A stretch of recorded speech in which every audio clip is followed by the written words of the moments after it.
Question है assertion reason का। assertion है total utility will be maximum when marginal utility to price of respective products are equal. Reason दिया हुआ deviation from this situation leads to reduction in the maximum utility.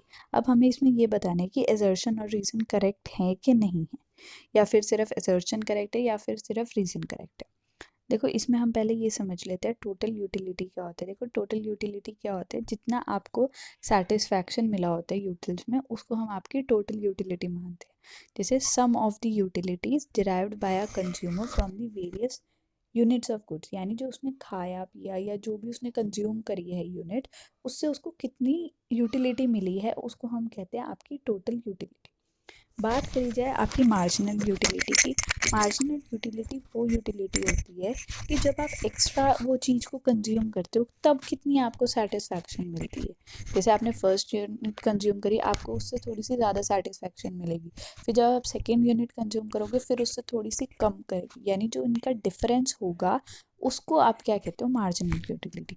इसका formula पहले एक बार definition देख लो। Derived from the marginal unit consume, marginal का मतलब होता है एडिशनल यूनिट, यानी एक्स्ट्रा यूनिट जो आप कंज्यूम करें, और additional to the total utility resulting from the consumption of one additional unit, यानी एक एडिशनल यूनिट से आपको कितने यूटिलिटी ऑफ सेटिस्फैक्शन मिल रहा है। देखो इसका फॉर्मूला भी होता है MU is equals to delta TU upon delta quantity. Delta TU का मतलब इसमें लिखा हुआ है देखो चेंज इन टोटल यूटिलिटी, और डेल्टा Q का लिखा हुआ है change in quantity consumed by one unit.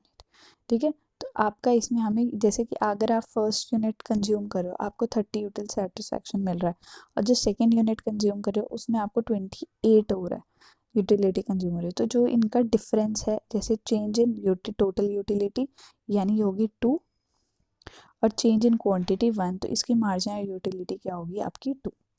आगे बढ़ते हैं। आगे देखो ये इसमें यही बताया हुआ है।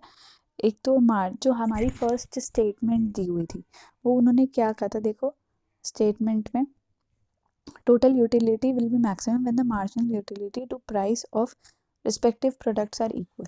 देखो हम वो चीज़ को तभी तक कंज्यूम करेंगे जब तक हम उस प्राइस को पे करने में जो यूटिलिटी है वो अगर इक्वल हो जाएगी। जैसे हम फर्स्ट चीज़ खाएंगे तो हमें ज़्यादा सेटिस्फैक्शन मिलेगा, सेकेंड खाएंगे तो उससे कम, थर्ड खाएंगे फिर उससे कम, धीरे धीरे धीरे उसकी जो मार्जिनल यूटिलिटी होएगी वो आपकी किसकी इक्वल आएगी, जो आपका प्राइस पे कर रहे हो उसकी यूटिलिटी की। तो यही स्टेटमेंट जो हमारी पहले थी, देखो जैसे आपका फर्स्ट यूनिट कंज्यूम करी तब आपकी मार्जिनल यूटिलिटी आ रही थी, ये MUX है, दैट इज़ योर 100 थी, ठीक है। तब आप प्राइस पे कर रहे थे, प्राइस आप 20 पे ही पे कर रहे हो।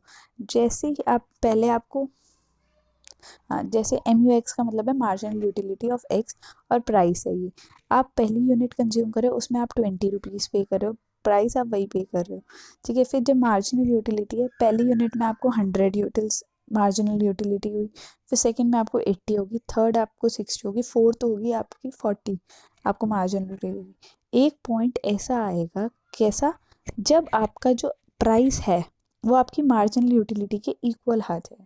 अगर अब इससे ज़्यादा आप अगर कंज्यूम करोगे, ठीक है, उतने ही प्राइस पे, जैसे लेट्स से ये 20 है और आपको इससे कम यूटिलिटी सेटिस्फैक्शन डिराइव होगा और आपका वो 10 है, तो आपकी जो टोटल यूटिलिटी है ना वो आपकी डिक्लाइन हो जाएगी। क्यों? क्योंकि आप एक पॉइंट तक ही उस चीज़ को कंज्यूम करोगे।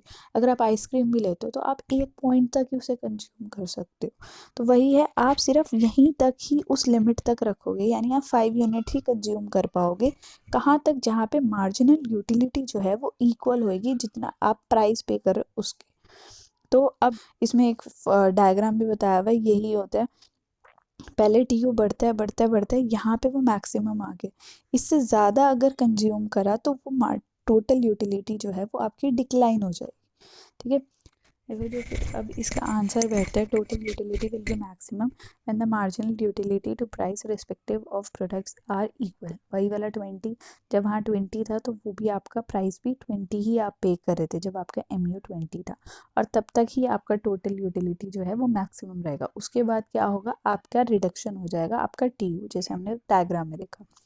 डेविएशन रीजन दे रखा है, deviation from this situation leads to the reduction in maximum utility, और ये बात बिल्कुल सही है, तो इसलिए आपका A और R दोनों करेक्ट है, तो इसका आंसर जो हो जाएगा वो हो जाएगा C।